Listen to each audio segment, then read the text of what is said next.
Hi everybody, it's Quentin and Tamia, QTLove.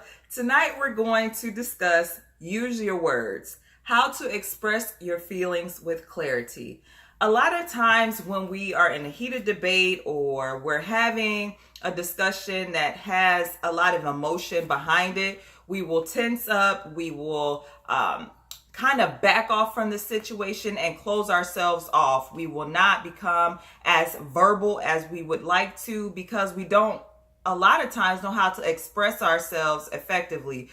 For me, I know I used to yell a lot. I used to just be so consumed with the emotional aspect that getting the message across that, look, I need help, or I need you to understand, or this feeling has been there for a long time. Will you hear me out? Could never manifest because I didn't quite know how to do it. And if it wasn't for my husband, I would never have learned how to use my words to express how I felt. She used to go off. But, no, it's just, there's been times that we have a little argument, For me, I'm more of a, I can hold stuff in. So it's like, until it really comes out and it comes out. But, I try to express it to the most, effective, yeah. So where it's going to get the point across without hurting feelings. Mm-hmm. So, she's just the opposite. She used to just go off and she needed to work on that. So she worked on that. It took some time. As I said, we all take some time because, as I said, we're used to our own environment and things change. And you care about somebody else instead of caring about yourself and what shield that you have. You're trying to bring that person in your bubble. So, I helped her. It's been times where, for me, I don't like yelling. I've been yelled at all my life as a kid. My mama, this, and that. And so I can't stand it. I don't like being yelled at. That's it. So I told her about it, and we had to work through that issue. And she, gradually, she started first the phase of, just shutting it all down and going in the room and just being quiet. And I can't stand that either. That's like getting hung up on the phone. So we had to work through that too. So then we, she started expressing herself better. I always say, can we talk about it? That's my biggest thing, just talk. Communication is big for anything, because if you don't have that, what you got to stand on? I mean, you just have a relationship and y'all just mad at each other and y'all not even gonna talk about it. So it's just a big, a pile of stuff just happening. And all of a sudden when you finally okay, well, we can talk about it. It's too late. It's piled up all too high. So it's like your foundation is basically plummeted because you got too much stuff piled on top. Mm-hmm.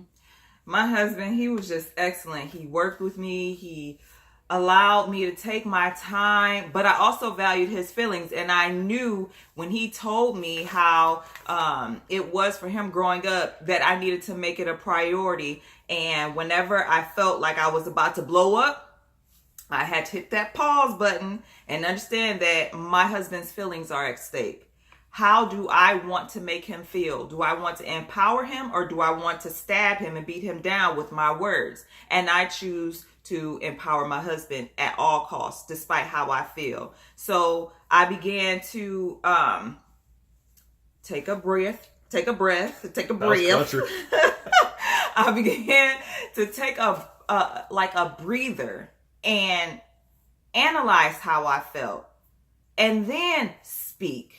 I began to be silent before I spoke. He didn't like the fact that I was silent, but I had to allow him the opportunity to learn that I'm being silent to honor him. I'm being silent because if I were to speak, it would not be becoming of me. It would not be something that would edify him at all. It would not even be productive because it would just be me spewing out words of anger versus words of allowing him to understand where I'm coming from. I was never taught how to communicate outside of yelling. I was always shown that the person who yelled the loudest or the person who could last the longest was the person who was heard and who was felt. But with my husband, he taught me, and he actually had to tell me, babe, use your words, like I was a 3-year-old. But I was acting like a 3-year-old because I was having a temper tantrum, and he needed to slow me down so that Tiggy laughing, my daughter Faith laughing at me because I just didn't know how to to tell him, babe, I'm hurting. I didn't know how to be heard. I knew how to be felt, like I can make you feel what I'm saying, but I didn't know how to be heard in a way that was just loving. I didn't know how to really love my husband through communication when I was upset. So he taught me to calm down, take a breath, analyze how I feel, and then speak. And through practice, I was able to become better at it during every conversation or during every episode that we would have when tensions were high. I was able to disconnect from the negative emotion and engage in the void that was fueling that emotion. I was able to look at my husband as a teammate versus the opposing force that was sent to, not understand where I'm coming from. He understands me. He loves me. He wants to be there for me. But I have to allow him the opportunity to be there for me by expressing myself and using my words.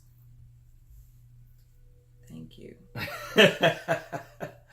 Well, I just try to, for me, it's like I said, we all work off past experiences. And, my childhood was like her childhood was like, and it's all about, you learning about, like I said in a previous video, you learn about yourself. Yeah. Because if you don't learn about yourself, you ain't gonna know, when you get in that relationship, you really ain't gonna know what you want.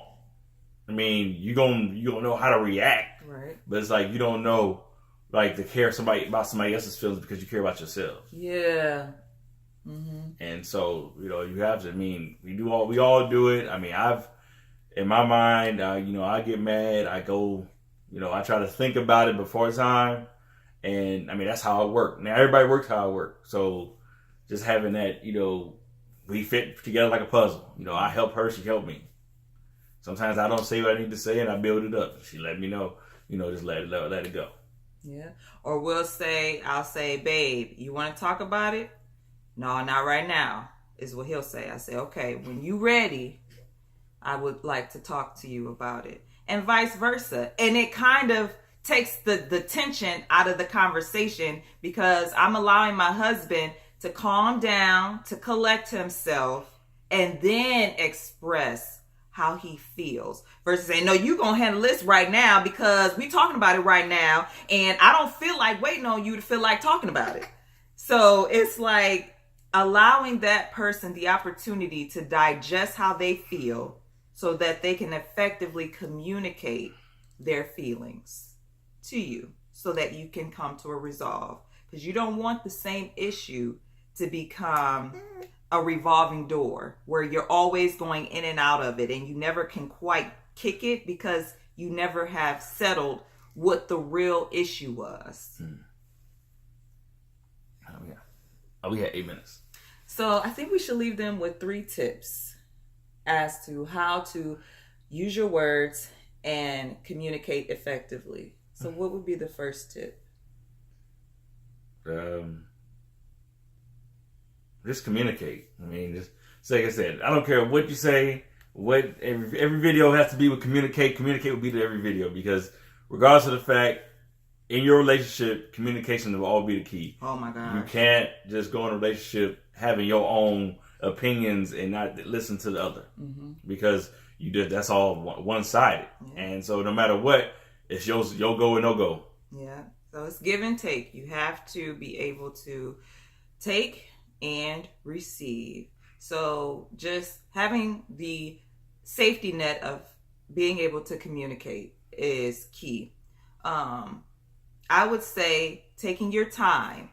If this is not the appropriate time to talk about it, be okay with saying, okay, when you're ready to speak, we can talk about it then. But not until that time because you're a little emotional and I want to be able to understand you. So let's just put a pin in it, come back to it later. Now the third one.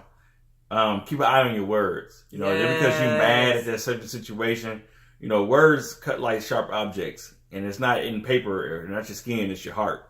So you don't want to be going back later on and said, "Oh, I'm sorry for what I said," but you could have stopped what you said in the beginning and just, either we could talk about it later or, said other words that it wouldn't hit so hard on that person. Because you'll say, sometimes you may say something that happened a long time ago that you could have, that person thought you forgave him for or something. And it's like, it can bring it back up for no reason.